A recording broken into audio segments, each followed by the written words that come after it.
un petit tuto pour télécharger et utiliser EduAnat 2. Donc lorsque vous suivez le lien ici, vous tombez sur cette page que voici et vous avez les différents téléchargements possibles. En ce qui me concerne, j'ai pris la version pour Windows installable. Je n'ai pas compris quelle différence il y avait avec portable, puisque sur un ordinateur portable c'est la même chose qu'un ordinateur fixe. Bon, faites en fonction de ce que vous avez. Vous constatez ici que pour les possesseurs de Mac, il y a une version Mac. Donc une fois qu'on a téléchargé EduAnat, on l'ouvre et il va falloir télécharger les images. Donc on fait ouvrir une image anatomique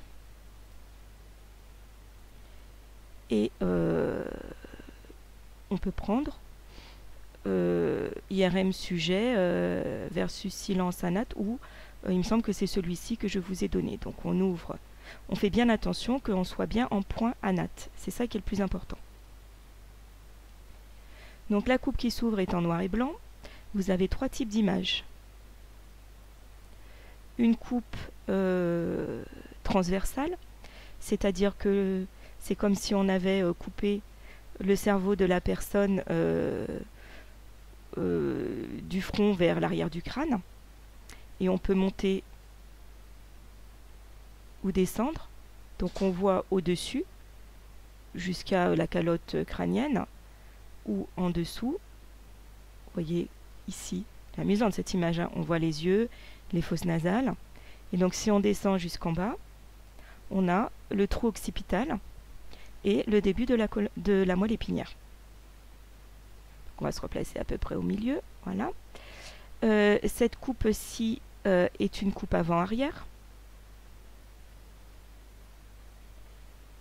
Donc les yeux jusqu'à la nuque. Et cette coupe-là est une coupe droite-gauche. Donc ici, on est à peu près au milieu, comme si on avait, comme dans Kill Bill, coupé la personne en deux au niveau du milieu de son crâne. Vous pouvez voyager avec les curseurs pour essayer de repérer, par rapport à le schéma qui vous est donné dans le livre, les différentes parties du cerveau. Ici, on repère ce qu'on appelle le cortex. Vous voyez, ça forme plein de plis et replis avec ce qu'on appelle la substance grise. Cette zone individuelle, c'est le cervelet. Ici, on a le bulbe rachidien et le tronc cérébral qui commencent. Et vous voyez cette partie arrondie qu'on appelle le système limbique. Lorsque l'on s'intéresse à une zone, par exemple, il est possible d'un seul clic d'aligner les trois coupes sur le même point. Par exemple là, vous voyez, je vais cliquer ici et ça va me déplacer automatiquement mes trois coupes pour que toutes mes coupes soient alignées par rapport à ce point-là. On vous demande ensuite d'ouvrir le calque fonctionnel pour voir ce qui se passe lorsque la personne écoute des sons. Alors là, l'expérience est réalisée avec des sons bisyllabiques qui n'ont pas de sens, séparés par des silences. Donc des sons bisyllabiques sans sens, ça peut être poli, papo, toti. Voilà, quelques exemples. Donc on ouvre le calque fonctionnel et on va aller choisir un fichier qui est .func. Et ici, normalement vous en avez deux.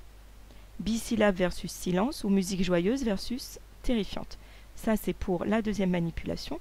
La première manipulation, bisyllabe versus silence, on la sélectionne, on l'ouvre et le calque s'affiche. Alors, vu la position dans laquelle j'étais, tout de suite, ça met de la couleur. Le but de ce TP, c'est de vous faire interpréter cette couleur. Donc, pour cette partie-là, je ne vous en dirai pas plus.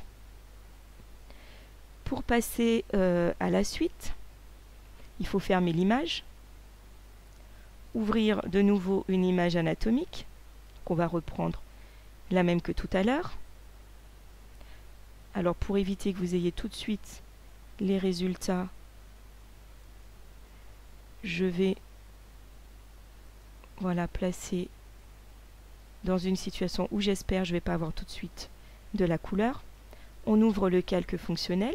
Donc là, cette fois, on va aller choisir musique joyeuse. Voilà, ah bon, ben raté. Il y a quand même de la couleur qui s'affiche tout de suite. Ici, le calque, c'est la sommation de 18 personnes. Donc pour bien voir, il est important d'aller agir sur le seuil et de mettre le seuil à 50. Vous voyez que là, d'un coup, il y a plus de couleurs.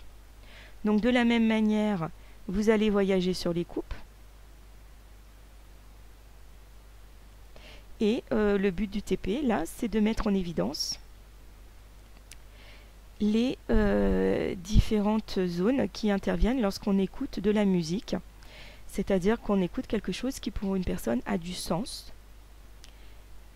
Pour prendre la capture d'image, eh ben, c'est tout simple, hein. Le petit appareil photo ici, et hop, on prend une capture d'image que l'on enregistre. Voilà, et ben bon travail, vous avez tout pour travailler.